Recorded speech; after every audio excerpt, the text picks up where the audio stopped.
अस्सलामुअलैकुम दोस्तों, welcome back to the channel. आज की वीडियो में हम इस ड्रामा के लेटेस्ट एपिसोड की कंप्लीट स्टोरी एक्सप्लेन करने वाले हैं।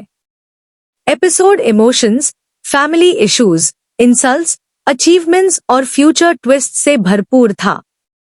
तो बिना वक्त जाया किए चलिए शुरू करते हैं। एपिसोड की शुरुआत एक इमोशनल और टेंशन भरे सीन से होती है जब दादाजी अचानक गिर जाते हैं। घर में अफरा तफरी मैक जाती है और सब लोग घबरा जाते हैं। इसी दौरान अनस को बुलाया जाता है और वो फौरन दौड़ कर आता है।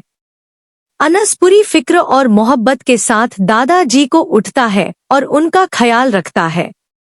इस सीन से साफ पता चलता है कि अनस दादाजी से कितनी मोहब्बत करता है और उनकी कितनी इज्जत करता है।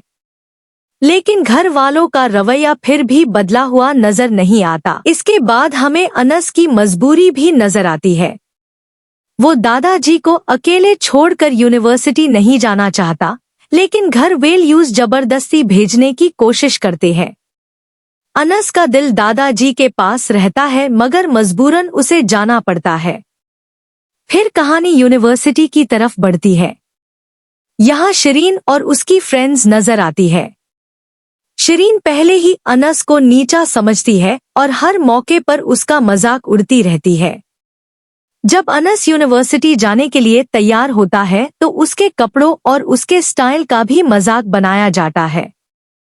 शिरीन उसे ये एहसास दिलाने की कोशिश करती है कि दोनों के दरमियां बहुत बड़ा फासला है और वो कभी उसके लेवल तक नहीं पहुंच सकता। लेकिन उसकी दोस्त उसे याद दिलाती है कि सबसे पहले सेमेस्टर की फीस जमा करवाना जरूरी है। यहीं से कहानी एक नई टेंशन की तरफ बढ़ती है।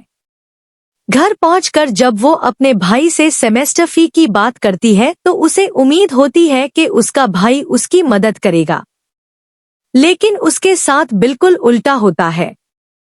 भाई घर के हालात और पैसे की तंगी का बहाना बनाकर फीस डीन से इनकार कर देता है। एपिसोड के आखिरी हिस्से में कहानी फिर से शिरीन, दादाजी और अनस की तरफ आ जाती है। दादाजी की ख्वाहिश है कि अनस और शिरीन का रिश्ता हो जाए, लेकिन शिरीन इस बात को बिल्कुल बर्दाश्त नहीं कर पाती। जब दादाजी फिर से इस मौजू को छेड़ते हैं तो शिरीन गुस्से में अनस की बहुत बुरी तरह बेइज्जती करती है।